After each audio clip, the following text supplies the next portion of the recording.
Y'all, I am so excited about this episode. We are going to talk about cold and flu season and ways that you can reduce your risk of getting colds or the flu. And then if you do end up coming down with them, we're going to talk about what you can do to reduce the number of days that you're sick and to decrease the severity of the illness. So let's not waste any time. You're going to want to grab a notebook and a pen because there's going to be tons of information for you here. So be ready. You're about to learn so much. Welcome to If Mama Ain't Healthy, Ain't Nobody Healthy. I'm your host, Lori Morris, a Christian midwife, mama of 3, and wellness coach who believes your body isn't broken, it's beautifully designed by God. Here we talk about how to restore your energy, balance your hormones, and find peace and true wellness in your body again, no matter what stage of motherhood you're in. Whether you're pregnant, postpartum, in the messy middle of mom life, or you're trying to conceive. And we do it all through biblical truth and practical, holistic living. Because you're not meant to just survive motherhood, you're meant to thrive in it. Let's dive in. So I'm so excited about this episode because it is so timely. It seems like everybody is sick right now. I almost hesitate to say this in case any of the ladies in this text group are listening. If you are, forgive me, but I'm in a text group that was talking about how 'tis the season for people to be sick and it's the season to alternate Tylenol and ibuprofen. And I just died a little bit inside when I heard that because I just know the damage that these medications can do. I know how they completely undermine the immune system's ability to do what God made it to do. And so I decided I needed to do an episode right now on this topic because so many of you I know are dealing with it either for yourself or for your kids. So I'm not going to waste any time. There's going to be a ton of stuff here. So like I said in the intro, you're going to need a pen and paper. You might need to slow this down. You might need to listen more than once. Whatever you need to do is fine, but get ready, buckle your seatbelt. I'm going to give you so much goodness to help you get through this cold and flu season without having to run to the doctor, most likely without having to take medications that you don't really want to take. Okay, let's go. Now, first thing we got to think about is we have to get our bodies in good health in general so that in doing so, we will reduce our risk of getting sick to start with. That comes from a whole body perspective. We have to address gut health because something like 60% of our immune system lives in our gut. So you've got to have good, strong gut health. Hormones, stress responses, like are you constantly stressed? Are you living in fight or flight mode? Are you getting enough sleep? Are you getting nutrition, micronutrients in your regular day-to-day diets? Like, are you eating an inflammatory diet to where you're getting junk all the time? Or are you feeding your body's cells well so that they are powerfully able to put an immune response in place when it's needed quickly so you don't get sick? If you're not doing those things, none of these other supplements are really going to make a difference. You have to really focus on your lifestyle. That's what we talk about in my one-on-one coaching with moms. That's what I do all the time is we look at top to bottom lifestyle to get out all the things that are potentially making our bodies not able to function the way God made them to function, and to put in the things that we need to be strong. We're going to talk about some of the things we put in to be strong in this episode, but I just want you to understand that you need to be feeding your body well on a day-to-day basis. And I know that's hard to sometimes know what that even means. I know it's hard to know how to start, where to start, and that's why I do coaching. So as we go through this episode, if you're like, wow, I need somebody to walk with me through this, that is what I do. I would invite you to apply. Links are in the description as always. That's not what this is about, but I just want you to know there are resources out there. You don't have to do this alone, okay? So functional medicine, which is what I am practicing from a position of, really looks at making sure, again, that the terrain of your body is healthy, that you are overall well, and that your internal environment is in a situation to where it can deal with the insults that are thrown its way from the world. So that viruses don't always just automatically take hold, or bacteria don't always just make you sick. We are making our body be in a position to deal with life without getting sick all the time. But I want you to understand that acute illness is not necessarily a failure. Every time we get sick, we are training our immune system and we're making our immune system stronger when we deal with the illness correctly. Fever, for example, is purposeful. It enhances immune reaction and it slows viral replication. So this idea of alternating Tylenol and ibuprofen to treat a fever, just because the fever exists, is actually undermining our system to where it's not able to work as well as God intended it to. That fever is there for a purpose, and it trains the immune system to get busy. It tells the immune system it's time to do your job. Mucus, cough, fatigue, all of these things are actually parts of the immune processes at work. The reason you have no energy to do anything is because all of your energy is going into fighting the illness. The mucus and the coughing are all formulating themselves because they are helping your body to get rid of the things that need to not be there. So when we suppress symptoms and just look at the symptoms and not the underlying cause, we are lengthening our illnesses. Let me repeat that.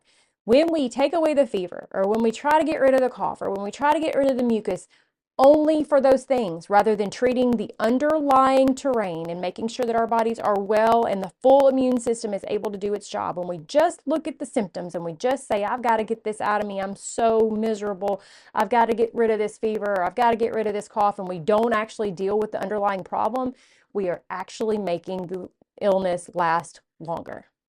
Okay? So what we need to do is to work on some prevention stuff. And we're going to look at building our immunity so that we can prevent these things from happening. And then also we're going to look at what to do when or if illness does set in. Why does this even matter? Well, food and the things that we eat are information to the immune system. What you eat directly influences your inflammation levels, your gut lining, the integrity of your gut, hormone balance, micronutrient stores, all of these things that determine how well your body handles viruses. Functional medicine practitioners, as I'm training to become, as if I haven't shared with you all, I am in a functional medicine training course for women right now.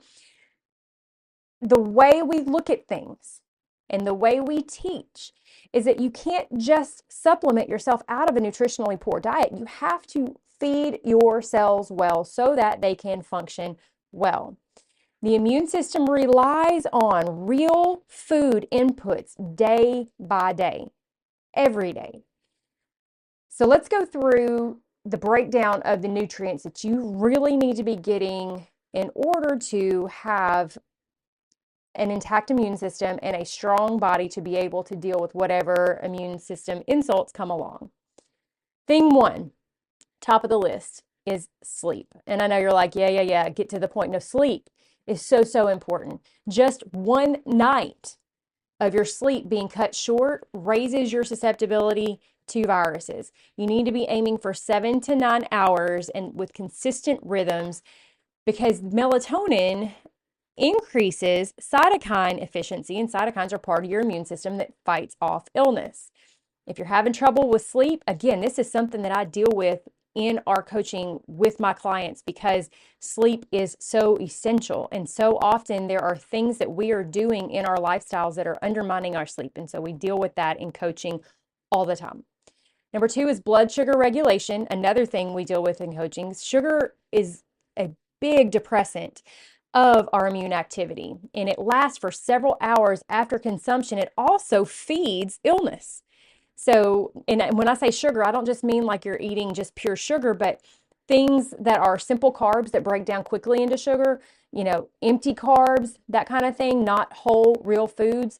These things feed illness. But stable glucose leads to stable immune function because it avoids inflammatory spikes. So it's very important to learn about your blood sugar, to learn if you are insulin resistant, and to learn how to manage that to strengthen your immune system to its full capability.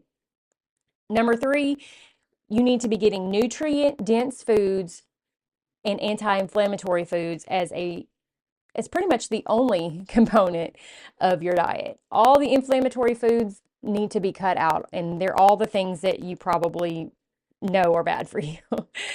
You need to get plenty of protein. You need to be getting good, healthy fats, lots of colorful, that word is hard for me, colorful phytonutrients coming from plant bases that are lots of different pretty colors because those different colors have different nutrients. You need to focus on mineral-rich foods and daily immune supportive nutrients. Now, your body can do more with real food than it can do with supplements. However, we live in a world where our food is not as nutrient rich as it used to be, especially if you're buying just from conventional grocery stores and things like that. So I'm going to go through some different vitamins and minerals that you need to make sure you're getting plenty of. I'm going to give you some natural sources for those foods and then also some recommendations about supplementing if you need to. All right, thing one, vitamin C, not a surprise. I know you know that.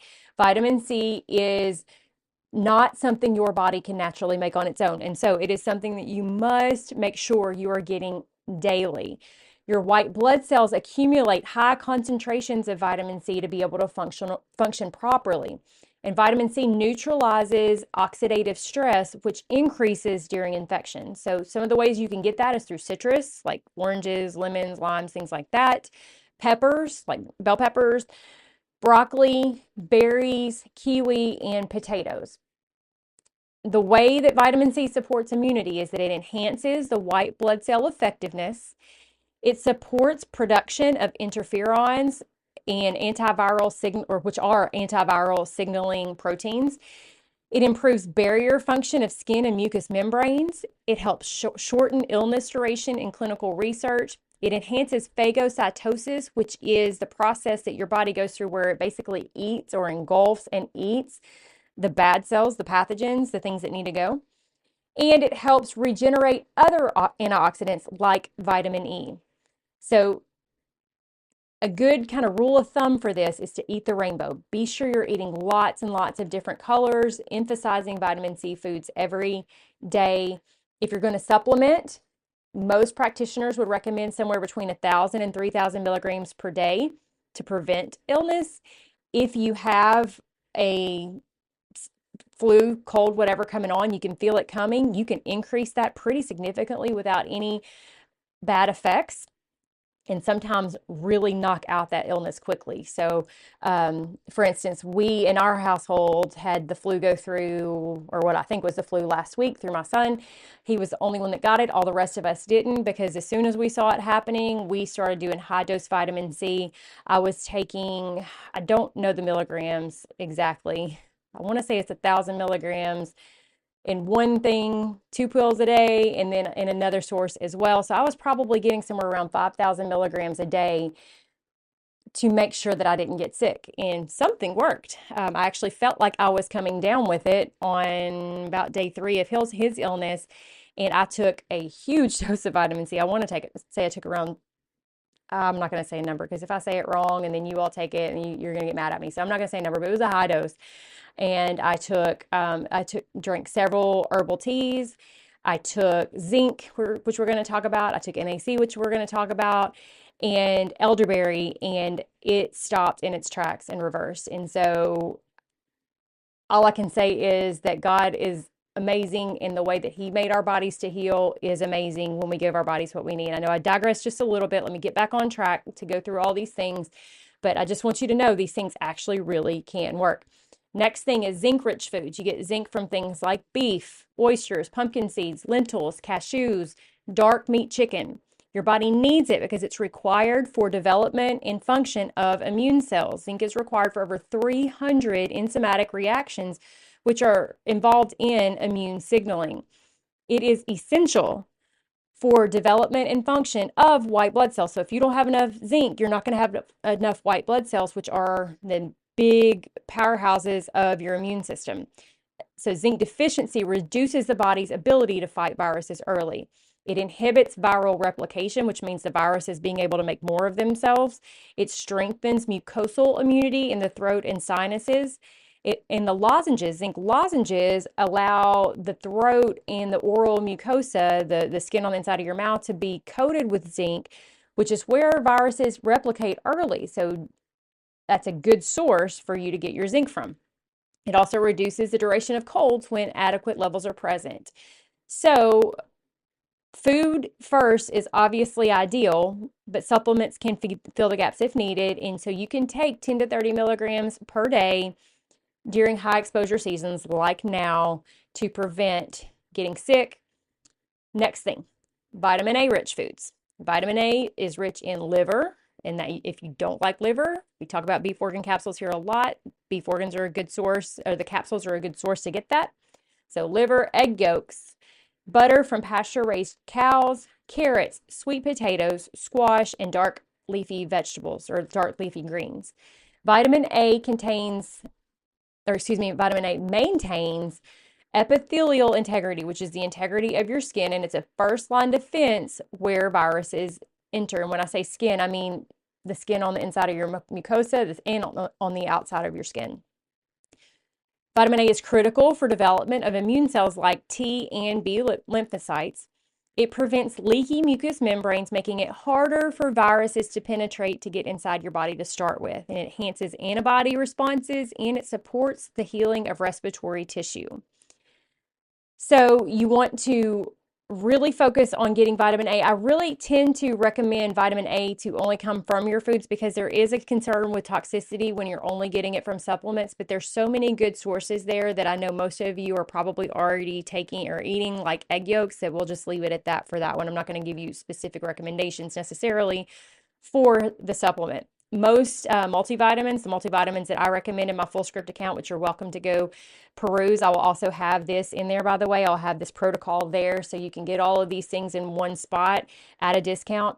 But the multivitamin that I recommend does have vitamin A in it in a safe amount. Next, vitamin D supporting foods. Vitamin D, you can get from the sun, but we're in the winter where pretty much everywhere in America, you're not going to get enough sun to maintain your vitamin D at this time of year. And most people don't anyway, because they're always wearing sunscreen, which is a whole other problem we won't get into here. But I will say that just about no matter where you live, you need a vitamin D supplement right now. Sources are sardines, salmon, eggs again, and raw milk is where you can get it. I hope that you can get it. Your body needs vitamin D mainly from the mainly from the sun, but also from the food. Food is usually not the main source of vitamin D, but this time of year, you really need to up your vitamin D sources because it's just not a time that you can get very much vitamin D outside. Vitamin D functions more like a hormone than a vitamin. It regulates over 200 genes involved in immune defense, not to mention it plays a role in things like fertility and lots of other essential functions of your life. You need plenty of vitamin D. Immune cells require vitamin D to be able to activate themselves properly, and low vitamin D correlates with the dramatically increased susceptibility to respiratory viruses. It modulates your immune response and helps prevent overactive inflammation.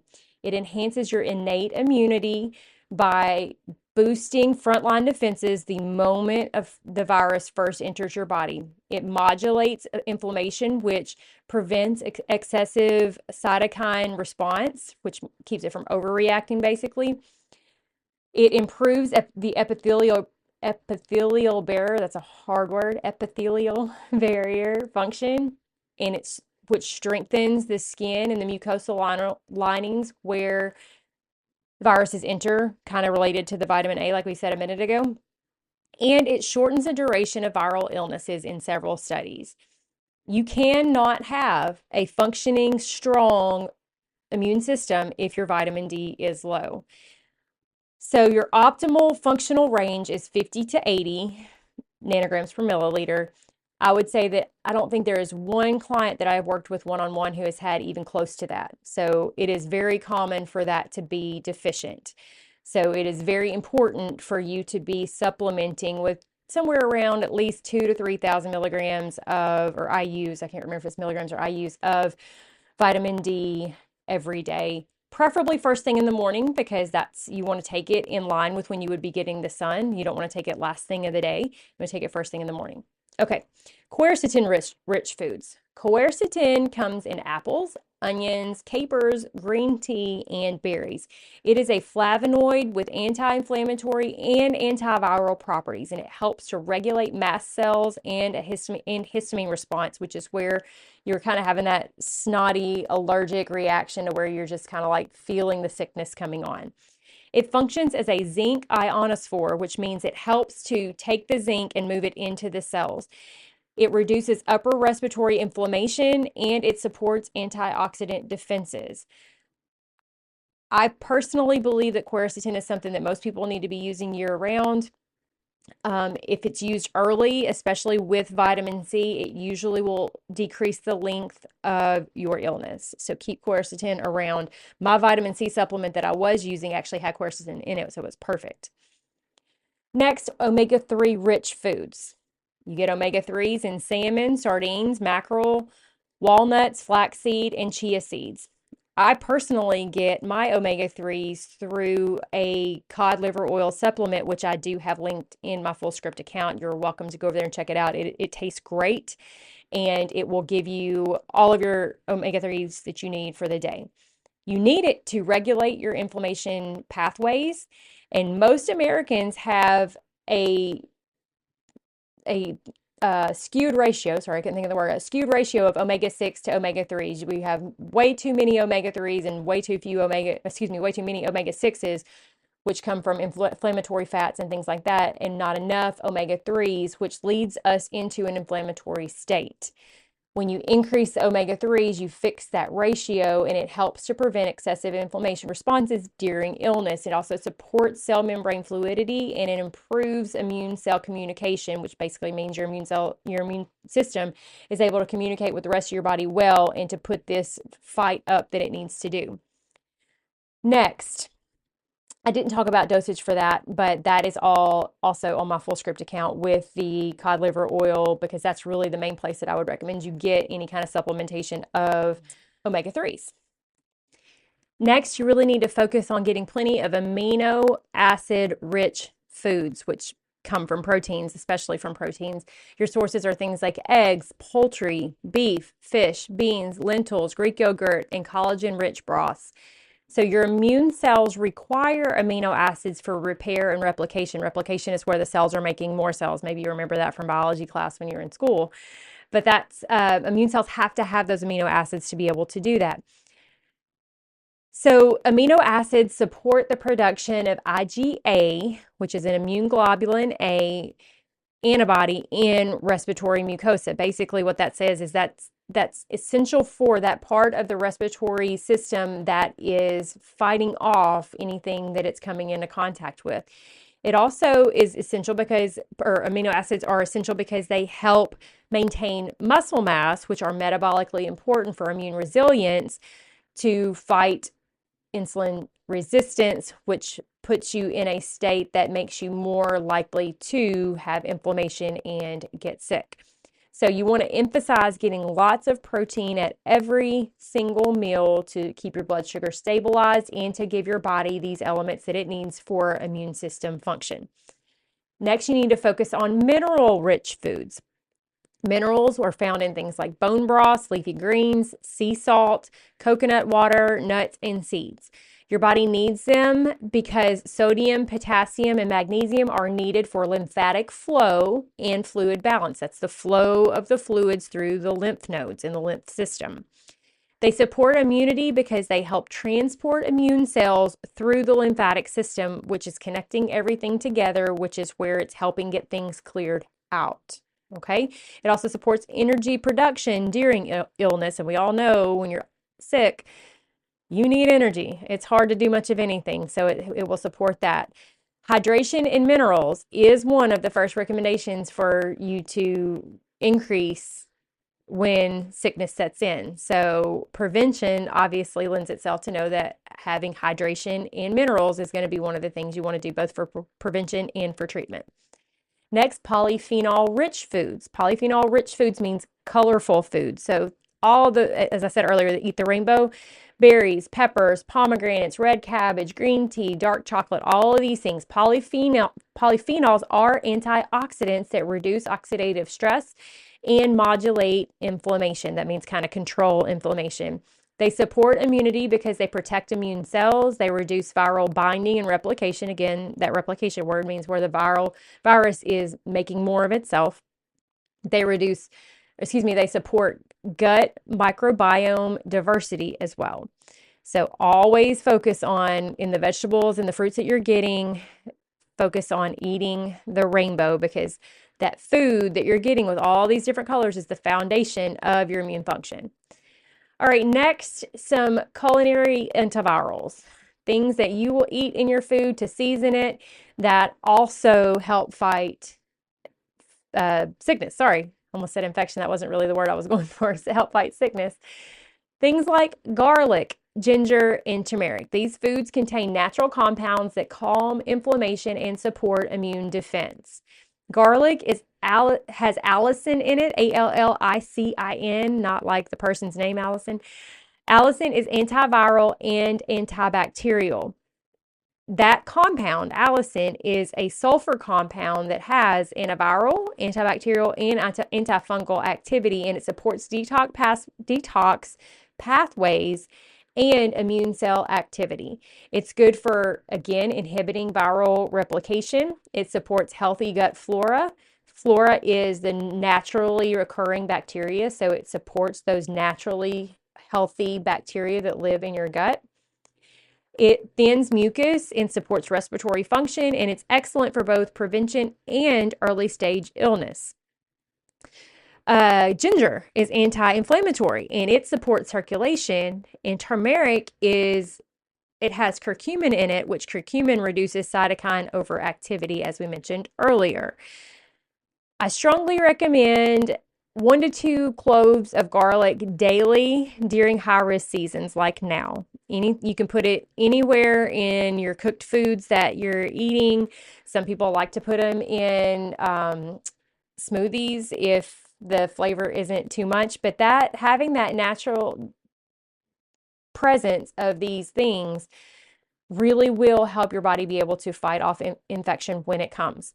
I also will like to put things like turmeric just in other foods. Like I'll sneak turmeric into things like spaghetti sauce and things like that, because you cannot taste it and you don't see that it's there, but you're still getting the benefits. I put it in chili and things like that as well. So you can put it in lots of different places like that.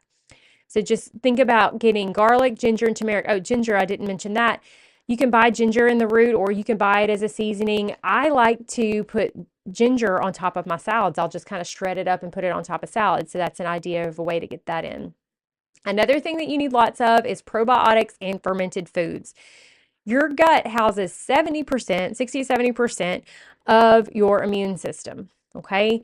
Beneficial bacteria influence the activity of your immune system all over your body, your mucosal immunity, your inflammation regulation, and your pathogen defenses. Dysbiosis means that the balance is off in your gut. It weakens the immune system and it increases your susceptibility to getting sick. So probiotics and fermented foods strengthen the gut barrier. They tighten the tight junctions so that any leakiness or things like that are reduced. They reduce this, which then reduces systemic inflammation. They increase the production of secretory IgA, which is a critical antibody that guards respiratory and digestive mucosa. Interestingly enough, you know what else increases that SIGA? Laughter. Laughing increases SIGA. So not only do you need these things, you need some laughter and some levity in your life. So keep that in mind. Probiotics and fermented foods also help reduce the frequency and severity of viral illnesses, and they enhance nutrient absorption, including zinc and magnesium, which are both essential. So you can get these from fermented foods like sauerkraut, kefir, yogurt, kimchi, or miso, or you can get them in supplement form if you don't eat those types of foods, and you can find those in my full script account, which is always linked on my resources page as well as in the show notes. All right, next, elderberry.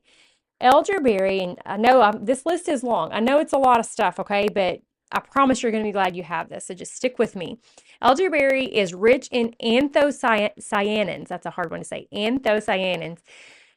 Which are potent antioxidants that support immune signaling.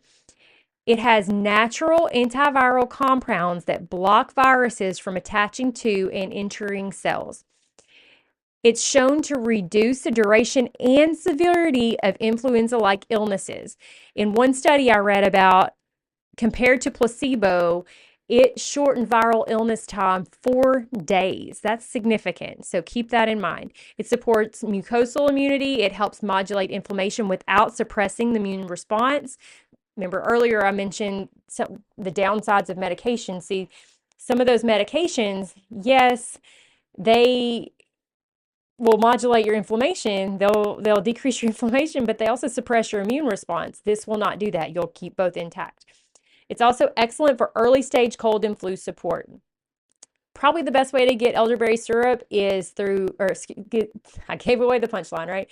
The best way to get elderberry is through elderberry syrup. You can buy it. I actually make my own. It's not hard at all to make.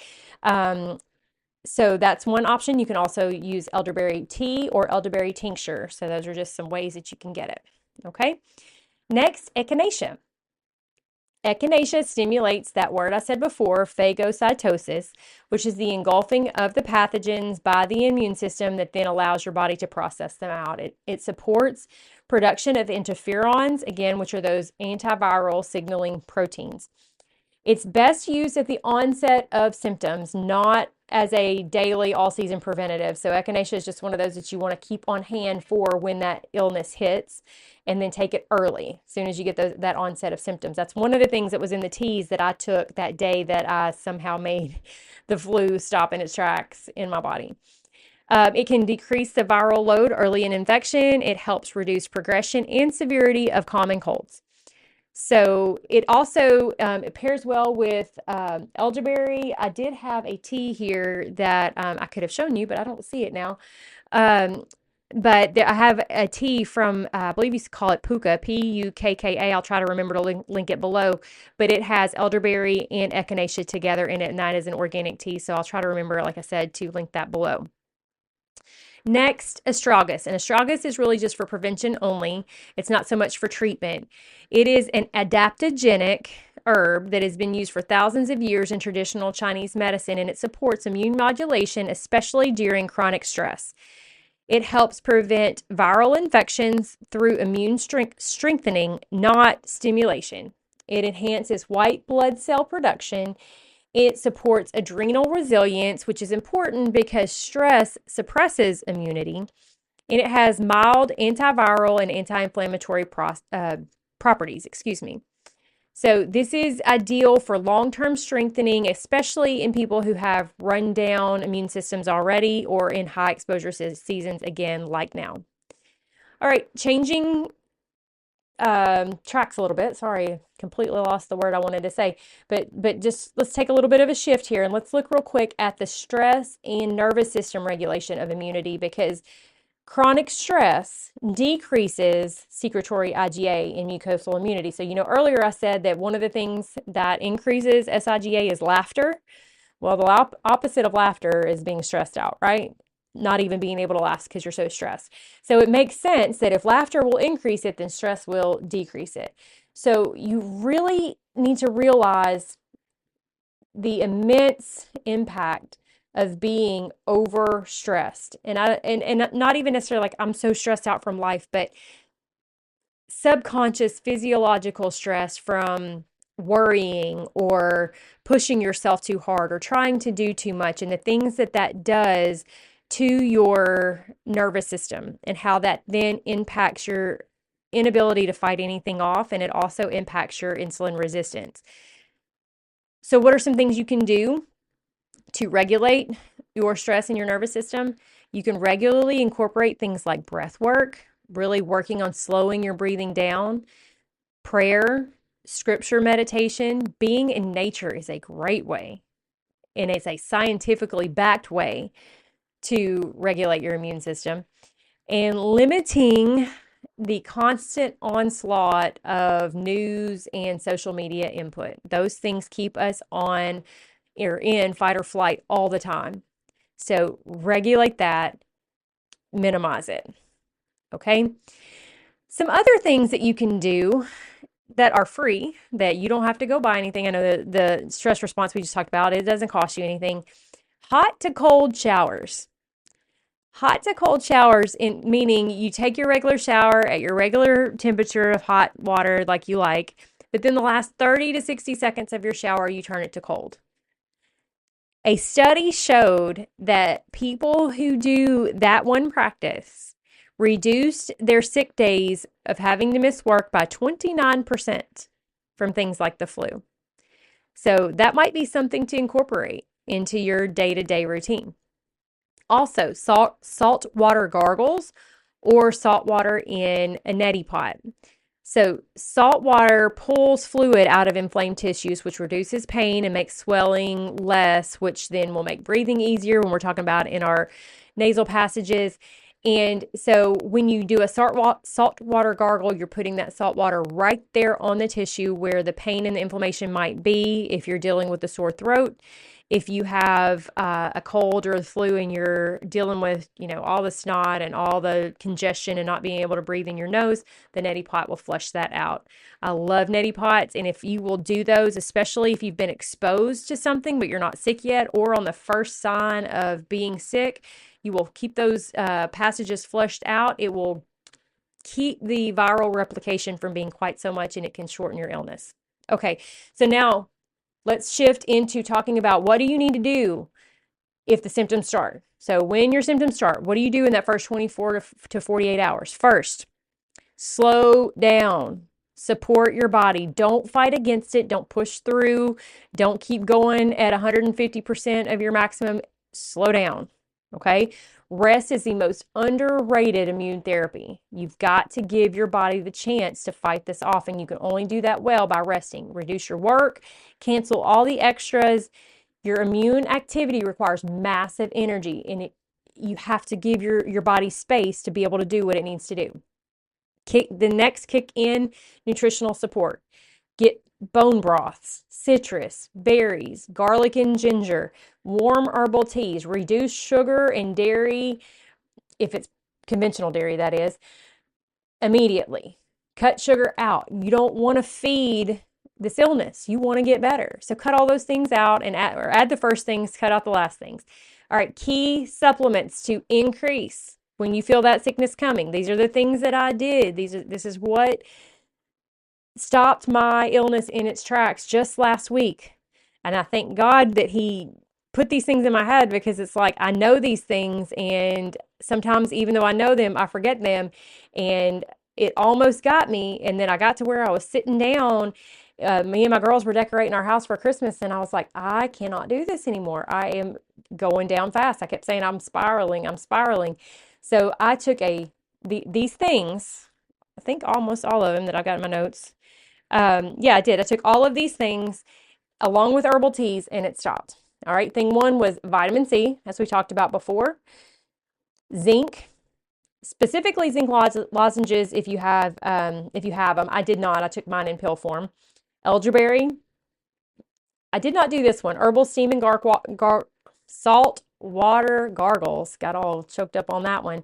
Did not do that one. But those things will thin the mucus again and get it flushed out. Quercetin and bromelain. I didn't talk about bromelain specifically, but these both act as anti-inflammatory and zinc ionophores. Y'all are probably just dying at how many things I've butchered today. Forgive me. I'm trying to talk fast because this episode I knew was going to be so long. So I'm getting my words all mixed up. Thank you for bearing with me and listening.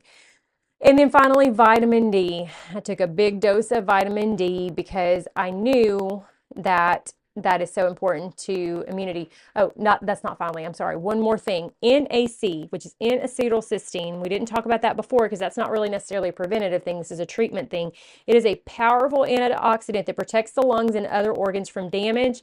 And it also may reduce symptom severity. And so you can take up to 500 milligrams a day of that. And that, in combination with the things like the vitamin C and the zinc, are going to get everything into the cells where they need to go so that your body can fight off what you've got going on.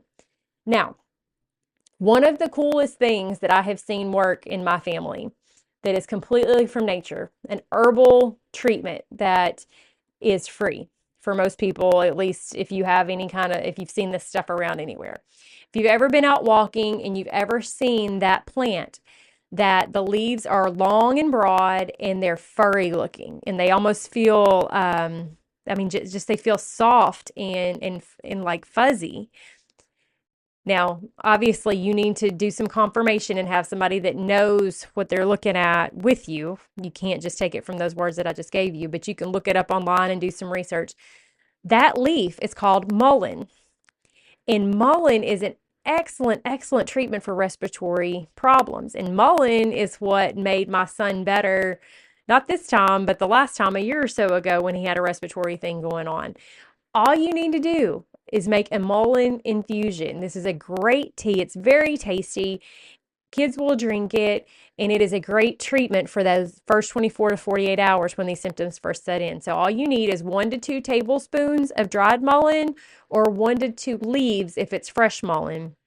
Also, if it's in the summertime or summer into late fall when the blooms, the flowers are present, those help as well. They won't necessarily be present this time of year, but if you collect them and dry them, you could have them available at this time of year. But you take that, you put it in a cup of boiling water, you steep it for about 10 to 15 minutes and then strain it and add a little honey, a little lemon, and it tastes so good and it will knock out those respiratory illnesses.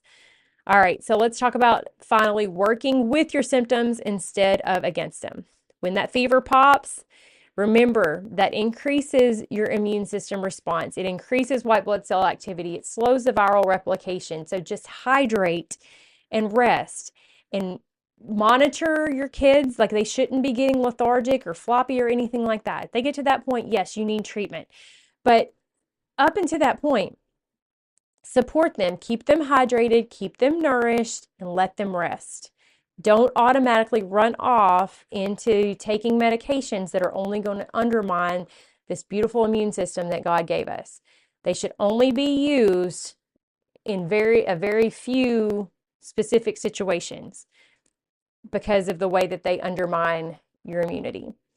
Remember that a cough is beneficial, especially a productive cough, meaning you're coughing things up because it's clearing the airway. And some natural support for coughs is honey and lemon, tea, these herbal teas, marshmallow root, if you can find a supplement or a tea that has that in it, steam inhalation, humidifiers, and chest rubs that have eucalyptus in them.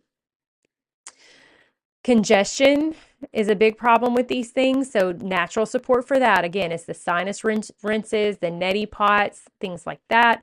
Warm compresses, diffusing essential oils like peppermint or eucalyptus, and everything but babies. You don't want to do either this one or the last one on babies because of the eucalyptus. And then again, supporting hydration and making sure you're getting plenty of electrolytes. When do you need to seek medical care? If you have difficulty breathing, signs of dehydration, you or your child are not able to keep yourself hydrated. A persistently very high fever that doesn't seem to be breaking, and that's for several different reasons, but one, because it will contribute to that dehydration because you're losing fluids in ways that you really don't realize it when the fever is that high all the time. Severe lethargy or confusion, symptoms lasting longer than expected, or infants under 3 months with a fever. These things that I talked about today are mainly for older kids and for adults. Not so much for infants. That's a whole different ballgame, and I didn't address it here. So I guess I should have said that early. Hopefully you're still here and listening and realize that this is not for your newborn babies, okay? Just remember, your immune system is not an accident. It is purposeful. God made it to work and to make you get better. So illness, it's no fun, but it's usually not a threat. And usually it just takes some time for your body to do what it needs to do to get you better. He has put into your body the things you need to heal. It doesn't mean we're never going to get sick, but it means that He equipped our bodies with healing mechanisms. And when we feed our bodies well and we nourish our bodies well day to day, our sicknesses will be minimal. They won't last nearly as long, and we'll get better a lot faster. Remember that caring for your body is stewardship. This is one of the we only have one body, right? He only gave us one body for our time here on earth. So we need to steward that body well, feed that body well, take care of that body well. I hope all this information, I know it's so much, has given you lots of tools to have in your toolbox for when sickness may come around and to prevent sickness from coming around. This content, what we just talked about here, is the heart of what's going to be going on in Verity Village, because this is just one little piece of what's being shared there. So I am day by day building that up. Go get on the wait list, because you're going to want to be there. Cold and flu is just one of the things that we deal with, right? There's lots of other things that come along, and all of those things are going to be addressed there, so that you will have tools to know what to do when sickness comes from a Christian perspective. And you'll also have the support and the camaraderie of so many other women. So go sign up for that today. https://www.morriswellnessservices.com/village waiting, and I'll see you back here next week. If you were blessed by today's episode, please take a minute to share it with another mama friend you know needs this info, or post a screenshot on your Instagram stories and tag me so I'll know you loved this episode. Then come hop into our Facebook group to find your people and have some like-minded support throughout your week. Also, I'd love it if you'd head to YouTube and subscribe to my channel. You can find links for all of these things in the show notes. I'm so thankful for you, and I look forward to hanging out again with you right here next week.